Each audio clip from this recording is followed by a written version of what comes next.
Hello guys, so ಈ ಒಂದು ವಿಡಿಯೋದಲ್ಲಿ ಸೆಕೆಂಡ್ ಮಾರ್ಕ್ ರೌಂಡ್ದು ಆಗಲೇ ರಿಸಲ್ಟ್ಸ್ ಬಿಟ್ಟಾಯಿತು. ಸೊ ಲಾಸ್ಟ್ ಮಿನಿಟಲ್ಲಿ ಯಾವ ರೀತಿ ಎಡಿಟ್ ಮಾಡಬಾರ್ದು, ಏನೇನು ಟಿಪ್ಸ್ ಆ್ಯಂಡ್ ಟ್ರಿಕ್ಸ್ ಇದೆ ಅದೆಲ್ಲದು ಕೂಡ ಈ ಒಂದು ವಿಡಿಯೋದಲ್ಲಿ ಹೇಳ್ತಾ ಬರ್ತೀನಿ.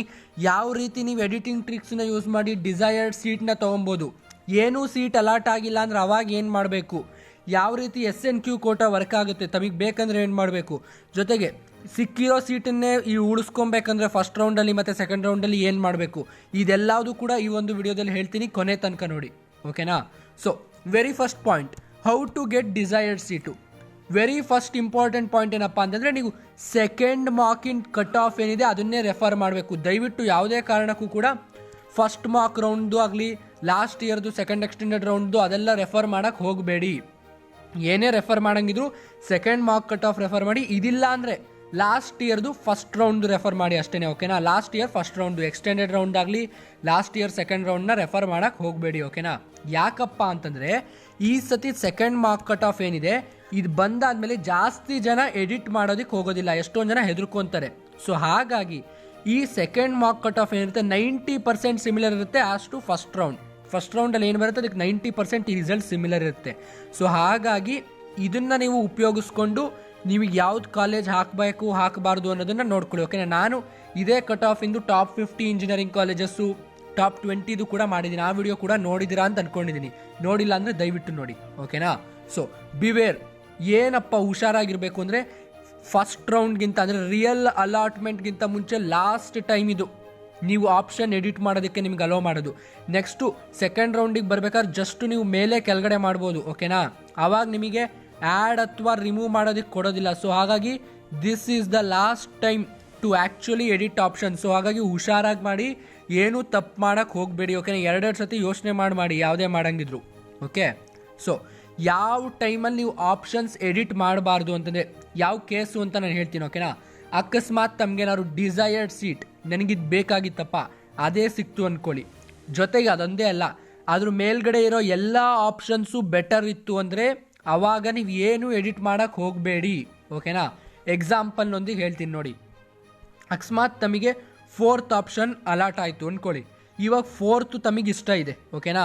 ಜೊತೆಗೆ ಈ ಮೇಲ್ಗಡೆ ಇರೋಂಥ 1, 2, 3 ಈ ಮೂರು ಕೂಡ ಈ 4ಗಿನ್ನ ಬೆಟರ್ ಅಂತ ಅಂದ್ಕೊಳ್ಳಿ. ಅಂಥ ಟೈಮಲ್ಲಿ ತಾವು ಏನು ಎಡಿಟ್ ಮಾಡ್ಕೊಳ್ಳೋ ಅವಶ್ಯಕತೆನೇ ಇಲ್ಲ, ಹೆಂಗಿದೆ ಹಾಗೆ ಬಿಟ್ಬಿಡಿ, ಓಕೆನಾ. ಆ ಟೈಮಲ್ಲಿ ಏನೂ ಎಡಿಟ್ ಮಾಡೋಕ್ಕೆ ಹೋಗಬೇಡಿ. ಯಾವಾಗ ಎಡಿಟ್ ಮಾಡಬೇಕು ಅಂತಂದರೆ, if the allotted seat is non decide ಅಂದರೆ ತಮಗೆ ಇಷ್ಟ ಇಲ್ಲದೆ ಇರೋ ಸೀಟ್ ಸಿಕ್ತು, ಅಥವಾ ಏನೂ ಸೀಟ್ ಅಲಾಟ್ ಆಗಿಲ್ಲ ಅಂದರೆ ಆವಾಗಲೂ ಎಡಿಟ್ ಮಾಡಬೇಕು. If the options above the allotted seat is not good, ಇಂಥ ಟೈಮಲ್ಲೆಲ್ಲ ಎಡಿಟ್ ಮಾಡಬೇಕು, ಓಕೆನಾ. ಸೊ ಫಸ್ಟು ನಾವು ಏನೂ ಸೀಟ್ ಸಿಕ್ಕಿಲ್ಲ ಅಂದರೆ ಅವ್ರೇನು ಮಾಡಬೇಕು ಅಂತ ನಾನು ಹೇಳ್ತೀನಿ, ಓಕೆನಾ. ಅಕಸ್ಮಾತ್ ಯಾವುದೇ ಸೀಟ್ ಅಲಾಟ್ ಆಗಿಲ್ಲ ಅಂದರೆ ನೀವು ಮಿನಿಮಮ್ ಒಂದು 5 to 6 ಆಪ್ಷನ್ಸನ್ನು ಹುಡುಕಿ, ಓಕೆನಾ. ಮಾರ್ಕ್ ಕಟ್ ಆಫನ್ನು ರೆಫರ್ ಮಾಡಿ 5 to 6 ಆಪ್ಷನ್ಸನ್ನು ಹುಡುಕಿ. ಇದು 100% ಸಿಕ್ಕು ಅಂತಂದರೆ, ಎಕ್ಸಾಂಪಲ್ಲು ತಮ್ಮದು 1 lakh ರ್ಯಾಂಕಿಂಗ್ ಇತ್ತು ಅಂದರೆ 1.1 lakh ಇರೋಂತಂದರೆ 1,10,000 ಇರೋಂಥ ಕಟ್ ಆಫಿಂದು ಒಂದು 5-6 ಆಪ್ಷನ್ಸ್ ಹುಡುಕ್ಬಿಟ್ಟು ಅಂಥದ್ದನ್ನು ಹಾಕಿ, ಓಕೆನಾ. ಒಂದು ಮಾರ್ಜಿನ್ ಇರಬೇಕು, ಆ ಸೇಫ್ ಮಾರ್ಜಿನ್ ಎಷ್ಟು ಅಂತ ನಾನು ನೆಕ್ಸ್ಟ್ ಹೇಳ್ತೀನಿ, ಓಕೆನಾ. ಸೊ ಆ ಮಾರ್ಜಿನ್ ನೋಡ್ಕೊಂಬಿಟ್ಟು ನೀವು ಕಟ್ ಆಫ್ ಆಪ್ಷನ್ಸ್ನ ಹಾಕಬೇಕಾಗುತ್ತೆ, ಓಕೆ. ಸೊ ಇವಾಗ ಯಾವಾಗ ಎಡಿಟ್ ಮಾಡಬೇಕು ಅಂದರೆ, ಇವಾಗ ತಮಗೆ ಎಕ್ಸಾಂಪಲ್ 3C ಸಿಕ್ಕಿದೆ ಅಂದ್ಕೊಳ್ಳಿ. ಅಕಸ್ಮಾತ್ 3C ಸೀಟ್ ಇಲ್ಲ, ಇಷ್ಟ ಇಲ್ಲ ಅಂದರೆ ಆವಾಗಲೂ ಎಡಿಟ್ ಮಾಡಬೇಕು. ಇಲ್ಲಿ ಮೇಲ್ಗಡೆ ಇರೋ 2 ಆಪ್ಷನ್ಸು ಇದಕ್ಕಿಂತ ಬೆಟರ್ ಇಲ್ಲ ಅಂದರೆ ಇವೆರಡು ಕೆಟ್ಟ ಕಾಲೇಜಸ್ ಹಾಕಿತ್ತು ಅಂದ್ಕೊಳ್ಳಿ, ಅಥವಾ ಕೆಟ್ಟ ಸೀಟ್ ಅಂದ್ಕೊಳ್ಳಿ, ಅಂಥ ಟೈಮಲ್ಲೂ ಎಡಿಟ್ ಮಾಡಿ. ಜೊತೆಗೆ ಅಥವಾ ಕೆಳಗಡೆ ಇರೋ ಸೀಟ್ಗಳು ಇದಕ್ಕಿಂತ ಬೆಟರ್ ಇತ್ತು ಅಂದರೆ ಅಂಥ ಟೈಮಲ್ಲೂ ಎಡಿಟ್ ಮಾಡಬೇಕು, ಓಕೆನಾ. ವರ್ಸ್ಟ್ ಇರೋದನ್ನ ಕೆಳಗಡೆ ತೊಗೊಂಬನ್ನಿ, ಬೆಸ್ಟ್ ಇರೋದನ್ನ ಮೇಲ್ಗಡೆ ತೊಗೊಂಡೋಗಿ ಹಾಕಿ, ಓಕೆನಾ. ಸೊ ಯಾವಾಗ ಎಡಿಟ್ ಮಾಡಬೇಕು ಅನ್ನೋ ಕ್ಲಾರಿಟಿ ಕೂಡ ಬಂದಿದೆ ಅಂತ ನಾನು ತಿಳ್ಕೊಂಡಿದ್ದೀನಿ, ಓಕೆ. ಸೊ ನೆಕ್ಸ್ಟ್ ಪಾಯಿಂಟ್ಗೆ ಹೋಗೋಕ್ಕಿಂತ ಮುಂಚೆ ತಮ್ಮಲ್ಲಿ ಬಹಳಷ್ಟು ಜನ ನಮ್ಮ ಚಾನಲ್ನ ಸಬ್ಸ್ಕ್ರೈಬ್ ಮಾಡಿಲ್ಲ, ದಯವಿಟ್ಟು ಸಬ್ಸ್ಕ್ರೈಬ್ ಮಾಡ್ಕೊಳ್ಳಿ. ಇದ್ರ ಜೊತೆಗೆ ನಾವು ಸ್ಪೋಕನ್ ಇಂಗ್ಲೀಷ್ ಚಾನಲ್ ಕೂಡ ಮಾಡಿದ್ದೀವಿ, ಅದರಲ್ಲಿ ಇಂಜಿನಿಯರಿಂಗ್ಗೆ ಬೇಕಾಗಿರುವಂತಹ ಇಂಗ್ಲೀಷ್ ಸ್ಕಿಲ್ಸನ್ನು ಹೇಳ್ಕೊಡ್ತೀನಿ, ದಯವಿಟ್ಟು ಅದನ್ನು ಕೂಡ ಸಬ್ಸ್ಕ್ರೈಬ್ ಮಾಡ್ಕೊಳ್ಳಿ, ಓಕೆನಾ. ಸೊ ತಡ ಇಲ್ಲದೆ ನೆಕ್ಸ್ಟ್ ಪಾಯಿಂಟಿಗೆ ಹೋಗೋಣ. ಅಕಸ್ಮಾತ್ ಯಾವ್ದಾದ್ರು ಪರ್ಟಿಕ್ಯುಲರ್ ಸೀಟ್ ನನಗೆ ಇದೇ ಬೇಕು ಅಂತಂದರೆ ಅದನ್ನು ಏನು ಮಾಡೋಂಗಿಲ್ಲ, ಜಾಸ್ತಿ ತಲೆ ಯೋಚನೆ ಮಾಡೋಂಗಿಲ್ಲ, ಫಸ್ಟ್ ಪ್ರಯಾರಿಟಿ ಕೊಟ್ಬಿಡಿ ಅಷ್ಟೇ, ಓಕೆ. ಫಸ್ಟ್ ಕೊಡಿ, ಅಥವಾ ಪರ್ಟಿಕ್ಯುಲರ್ ಒಂದು 3 ಸೀಟ್ ಬೇಕು ಅಂದರೆ ಫಸ್ಟ್ 1, 2, 3 ಪ್ರಯಾರಿಟಿ ಕೊಡ್ತಾ ಬನ್ನಿ ಅಷ್ಟೇ, ಓಕೆ. ಸೊ ಮತ್ತೊಂದು ಇಂಪಾರ್ಟೆಂಟ್ ಪಾಯಿಂಟ್ ಏನಪ್ಪ ಅಂತಂದರೆ, at any cost add at least 5 seats that you will definitely get to, okay, at the bottom as per second mark cut off, as to make sure that you will get. See ಈ seat ಯಾಕೆ allot ಆಗೋದಲ್ಲ, ಆ ಥರ ಪರಿಸ್ಥಿತಿ ಯಾಕೆ ಬರುತ್ತೆ ಅಂತಂದರೆ ತಾವು ತಮಗೆ ಸಿಕ್ಕೋಂಥ ಸೀಟನ್ನು ಹಾಕಿರಲ್ಲ, ಅಥವಾ ಹಾಕಿದರೂ ಕೂಡ ಕಟ್ ಆಫ್ ಏನಾಗಿರುತ್ತೆ ಚೇಂಜ್ ಆಗಿರುತ್ತೆ. ಓಕೆನಾ, ಓದ್ಸತಿ ಕಟ್ ಆಫ್ ಫಾಲೋ ಆಗಿರಲ್ಲ. ಸೊ ಹಾಗಾಗಿ ನೀವು ಸೇಫ್ಟಿಗೆ ಅಟ್ಲೀಸ್ಟು 5 ಆಪ್ಷನ್ಸ್ ಡೆಫಿನೆಟ್ಲಿ ಸಿಕ್ಕುವಂಥದ್ದು. ಅದು ಹೆಂಗೆ ಮಾರ್ಜಿನ್ ಅಂತಂದರೆ ನೀವು ಅಂದ್ಕೊಳೋದಕ್ಕಿಂತ ಒಂದು ನಾನು ನೆಕ್ಸ್ಟ್ ಹೇಳ್ತೀನಿ ಮಾರ್ಜಿನು, ಆ ಮಾರ್ಜಿನಲ್ಲಿ ಚೇಂಜ್ ಆದರೂ ಸಿಕ್ಕುವಂಥ ಆಪ್ಷನ್ಸ್ನ ತಾವು ಹಾಕಬೇಕಾಗುತ್ತೆ. ಓಕೆ, ಇಲ್ಲ ಅಂತಂದರೆ ಸೀಟ್ ಹೋಲ್ಡ್ ಮಾಡೋಕ್ಕೆ ಸಿಕ್ಕದೇ ಇಲ್ಲ ಚಾನ್ಸ್ ನಮಗೆ ಫಸ್ಟ್ ರೌಂಡಲ್ಲಿ. ಅದು ಬಹಳ ಬಹಳ ದೊಡ್ಡ ತಪ್ಪಾಗುತ್ತೆ. ಸೊ ದಯವಿಟ್ಟು ಆ ಥರ ತಪ್ಪು ಮಾಡೋಕ್ಕೆ ಹೋಗ್ಬಿಡಿ. ಬಹಳಷ್ಟು ಜನ ಈ ತಪ್ಪನ್ನೇ ಮಾಡ್ತಾರೆ. ಓಕೆನಾ, ಸೊ ಆ ಮಾರ್ಜಿನ್ ಏನು ಅಂತ ನಾನು ಇವಾಗ ಎಕ್ಸ್ಪ್ಲೈನ್ ಮಾಡ್ತೀನಿ ನೋಡಿ. ಎಕ್ಸ್ಪೆಕ್ಟೆಡ್ ಕಟ್ ಆಫ್ ಚೇಂಜು, ಅಕಸ್ಮಾತು 10,000 ಒಳಗೆ ಯಾವುದೇ ಒಂದು ಕಾಲೇಜಿಂದ ಯಾವುದೇ ಒಂದು ಬ್ರಾಂಚಿನ ಕಟ್ ಆಫ್ ಇತ್ತು ಅಂದ್ಕೊಳ್ಳಿ, ಮ್ಯಾಕ್ಸಿಮಮ್ 1K ಚೇಂಜ್ ಆಗ್ಬೋದು ಅಥವಾ 1.5 ಮ್ಯಾಕ್ಸಿಮಮ್ ಚೇಂಜ್ ಆಗ್ಬೋದು. ಓಕೆ, ಅದೇ 10 to 20K ಇತ್ತು ಅಂದ್ಕೊಳ್ಳಿ ಯಾವುದೇ ಒಂದು seat cut off, 1.5 to 2K change ಆಗ್ಬೋದು. ಓಕೆನಾ, 1.5 to 2K ಚೇಂಜ್ ಆಗ್ಬೋದು. ಅದೇ 20 to 30K ಇತ್ತು ಅಂದ್ಕೊಳ್ಳಿ, 2 to 3 ಮ್ಯಾಕ್ಸಿಮಮ್ 4Kನೂ ಚೇಂಜ್ ಆಗ್ಬೋದಪ್ಪ. ಕೆಲವು ತುಂಬ ರೇರ್ ಸಿನಾರಿಯೋಸಲ್ಲಿ ಒಂದು 20K ಚೇಂಜ್ ಆಗ್ಬಿಡುತ್ತೆ. ಅದನ್ನು ನಾವು ಯಾರು ಪ್ರಿಡಿಕ್ಟ್ ಮಾಡೋದಕ್ಕಾಗೋದಿಲ್ಲ, ಬಟ್ ಆನ್ ಎನ್ ಆವ್ರೇಜ್ ಇದು ಪ್ರಿಡಿಕ್ಟ್ ಮಾಡ್ತಾ ಇರೋದು. ಓಕೆ, ಸೊ 30 to 40,000 ಇತ್ತು ಅಂದರೆ ಮ್ಯಾಕ್ಸಿಮಮ್ ಎಷ್ಟು ಚೇಂಜ್ ಆಗ್ಬೋದಪ್ಪ, 5,000 ಆಗ್ಬೋದು ಅಥವಾ 6,000 ಆಗ್ಬೋದು. ಇನ್ನೊಂದು 1,000 ಆ್ಯಡ್ ಮಾಡ್ಕೊತ ಬನ್ನಿ ಇದಕ್ಕೆಲ್ಲ. ಓಕೆ, ನೆಕ್ಸ್ಟು 40 to 50,000 ಇತ್ತು ಅಂದರೆ ಅವಾಗ 8 to 10K ಕೂಡ ಚೇಂಜ್ ಆಗೋ ಚಾನ್ಸ್ ಇದೆ ಕಟ್ ಆಫು. ಓಕೆ, ಯಾವುದಾದ್ರೂ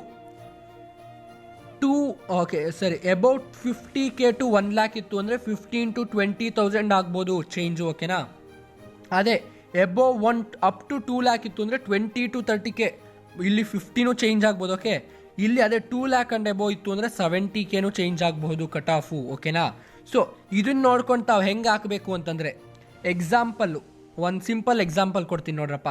ಯಾವುದೋ ಒಂದು ಸೀಟ್ ತಮಗೆ ಸಿಕ್ಕಿದೆ, ತಮ್ಮ ರ್ಯಾಂಕ್ ಏನು 10K. ಓಕೆ, ಅದ್ರದ್ದು ಕಟ್ ಆಫು 10K ಅಂತಲೇ ಅಂದ್ಕೊಳ್ಳಿ. ಇವಾಗ ತಾವು ಯಾವ ಥರ ಸೀಟ್ ಹಾಕಬೇಕು ಅಂದರೆ, ಯಾವುದೋ ಒಂದು 11K ಕಟ್ ಆಫ್ ಇರೋವಂಥದ್ದು ಅಥವಾ 12K ಕಟ್ ಆಫ್ ಇರೋವಂಥದ್ದು ಸೆಕೆಂಡ್ ಮಾರ್ಕ್ ರೌಂಡಲ್ಲಿ ಅಂಥದ್ದನ್ನು ಹಾಕಿರಲೇಬೇಕು. ಓಕೆನಾ, ಸೊ 11K 12K ಅಂತ ಹೇಳ್ತೀನಿ, ನೀವು 15Kದು ಹಾಕ್ಕೊಬೋದು, 20Kನೂ ಹಾಕ್ಕೊಬೋದು. ಓಕೆನಾ, ಸೊ ಆ ರೀತಿ ಚೇಂಜ್ ಆದ್ರೂ ಕೂಡ ತಮಗೆ ಅಫೆಕ್ಟ್ ಆಗದೆ ಇರೋ ರೀತಿಯಲ್ಲಿ ತಾವು ಹಾಕಬೇಕು. ಓಕೆನಾ, ಆಪ್ಷನ್ಸ್ನ. ಇಲ್ಲಾಂದರೆ ಸೀಟ್ ಹೋಲ್ಡ್ ಮಾಡೋಕ್ಕೆ ಕಷ್ಟ ಆಗುತ್ತೆ. ಸೊ ಲಾಸ್ಟ್ SNQ ಕೋಟ ನೋಡೋದಾದರೆ, ಈ SNQ ಕೋಟ ಹೆಂಗೆ ಸಿಕ್ಕುತ್ತೆ ಅಂದರೆ ಮೆರಿಟ್ ಪ್ಲಸ್ ಇನ್ಕಮ್ ಎರಡೂ ನೋಡ್ತಾರೆ ಇಲ್ಲಿ. ಓಕೆ, ಹೆಂಗೆ ನೋಡ್ತಾರಪ್ಪ ಅಂದರೆ ಮೆರಿಟ್ ಯಾರು ಜಾಸ್ತಿ ಇರುತ್ತೆ ಅಂದರೆ ರ್ಯಾಂಕ್ ಯಾರ್ದು ಕಡಿಮೆ ಬಂದಿರುತ್ತೆ ಅಂದರೆ, ಇವಾಗ 1,000 ಬಂದಿರೋನಿಗೆ ಜಾಸ್ತಿ ಪ್ರಿಫರೆನ್ಸ್ ಕೊಡ್ತಾರೆ ಆ್ಯಸ್ ಕಂಪೇರ್ ಟು 2,000 ರ್ಯಾಂಕ್ ಬಂದಿರೋನಿಗೆ. ಇನ್ಕಮ್ಮು ಯಾರ್ದು ಲೆಸ್ ಇರುತ್ತೆ, 60K ಇರೋನಿಗೆ ಜಾಸ್ತಿ ಪ್ರಿಫರೆನ್ಸ್ ಕೊಡ್ತಾರೆ, 1 lakh ಇರೋನಿಗೆ ಕಡಿಮೆ ಪ್ರಿಫರೆನ್ಸ್ ಕೊಡ್ತಾರೆ ಇನ್ಕಮಲ್ಲಿ. ಓಕೆನಾ, ಇವೆರಡನ್ನೂ ಸೇರಿಸಿ ಹೆಂಗೆ ಮಾಡ್ತಾರಪ್ಪ ಅಂತಂದರೆ, ಲಿಮಿಟೆಡ್ ಸೀಟ್ಸ್ ಇರುತ್ತೆ ನಮಗೆ ಗೊತ್ತು, ಪ್ರತಿ ಕಾಲೇಜಲ್ಲೂ ಕೆಲವು ಸೀಟ್ ಇರುತ್ತೆ ಅಷ್ಟೇ. ಓಕೆನಾ, ಈ ಕೋಟಾಗಿ. ಸೊ ಹಾಗಾಗಿ ಅಕಸ್ಮಾತ್ ತಮ್ಮದು ಇನ್ಕಮ್ ಎಕ್ಸಾಂಪಲ್ ತೊಗೊಳ್ಳಿ, ಯಾರ್ದೋ ಇಬ್ಬರದು 60K ಇನ್ಕಮ್ ಇತ್ತು ಅಂದ್ಕೊಳ್ಳಿ, ಒಬ್ಬಂದು 1K ರ್ಯಾಂಕಿಂಗ್ ಇತ್ತು, ಇನ್ನೊಬ್ಬಂದು 2K ರ್ಯಾಂಕಿಂಗ್ ಇತ್ತು ಅಂದ್ಕೊಳ್ಳಿ. ಈ ಒಂದೇ ಸೀಟ್ ಇತ್ತು ಅಂದ್ಕೊಳ್ಳಿ SNQ, ಅವಾಗ ಈ 1Kನ ತೊಗೊಂಡ್ಬಿಟ್ರೆ 2K ಅವನಿಗೆ ಸಿಕ್ಕಲ್ಲ. ಓಕೆನಾ, ಇವ್ನು ಬಿಟ್ಟರೆ ಮಾತ್ರ ಸಿಕ್ಕೋದು. ಸೊ ಆ ಥರ ಕೇಸಸ್ ಆಗುತ್ತೆ. ಓಕೆನಾ, ನಿಮಗಿಂತ ಕಡಿಮೆ ರ್ಯಾಂಕ್ ಬಂದಿರೋರು ಏನಾದ್ರು ಚೂಸ್ ಮಾಡಿದ್ರೆ ತಮಗದು ಸಿಕ್ಕೋದಿಲ್ಲ. ಓಕೆ, ಸಿಕ್ಕೋ ಪ್ರಾಪಬಿಲಿಟಿ ಇನ್ಕ್ರೀಸ್ ಮಾಡಬೇಕು ಅಂದರೆ ಯಾವುದೋ ಒಂದು ಸೀಟಿಗೆ, ಇವಾಗ ನನಗೆ ಎ ಅನ್ನೋ ಸೀಟಿಗೆ SNQ ಬೇಕು ಅಂತಂದರೆ ಆ ಎಗೆ ತೊಗೊಂಡೋಗಿ ಫಸ್ಟ್ ಪ್ರಯಾರಿಟಿ ಕೊಡಿ. ಓಕೆನಾ, ಜೊತೆಗೆ ಇನ್ನೊಂದು ಪಾಯಿಂಟ್ ಏನಪ್ಪ ಅಂದರೆ, ನೀವು SNQ ಕೋಟಾದಲ್ಲಿ ಅಕಸ್ಮಾತ್ ಸಿಕ್ಬಿಡ್ತು ಅಂದ್ಕೊಳ್ಳಿ ಸೀಟು, ಅದನ್ನು ಹೋಲ್ಡ್ ಮಾಡೋಂಗಿಲ್ಲ, ಅವಾಗಲೇ ಜಾಯಿನ್ ಆಗಿಬಿಡ್ಬೇಕು. ಹೋಲ್ಡ್ ಮಾಡಿದ್ರಿ ಆ ಬ್ರಾಂಚ್ ಏನೋ ಉಳಿಯುತ್ತೆ, ಆ ಸೀಟನ್ನು ಉಳಿಯುತ್ತೆ, ಬಟ್ ಅದರಲ್ಲಿ SNQ ಅಪ್ಲೈ ಆಗೋದಿಲ್ಲ ಸೆಕೆಂಡ್ ರೌಂಡ್ಗೆ. ಓಕೆನಾ, ಸೊ ಹಾಗಾಗಿ SNQ ಕೋಟಾ ಸೀಟನ್ನ ಹೋಲ್ಡ್ ಮಾಡಬಾರ್ದು. ಸಿಕ್ಕಿದ್ರೆ ತಕ್ಷಣವೇ ಜಾಯಿನ್ ಆಗಬೇಕು. ಓಕೆನಾ, ಇಲ್ಲ ಅಂತಂದರೆ ಸಿಕ್ಕೋದಿಲ್ಲ. ಓಕೆ, ಇದರೊಂದಿಗೆ ಈ ವೆರಿ ಇನ್ಫಾರ್ಮೇಟಿವ್ ವಿಡಿಯೋನ ಮುಗಿಸ್ತಾ ಇದ್ದೀನಿ. ತಮಗೆ ಇಷ್ಟ ಆಗಿದ್ರೆ ದಯವಿಟ್ಟು ಲೈಕ್ ಮಾಡಿ. Thank you for watching. Subscribe to clever vent.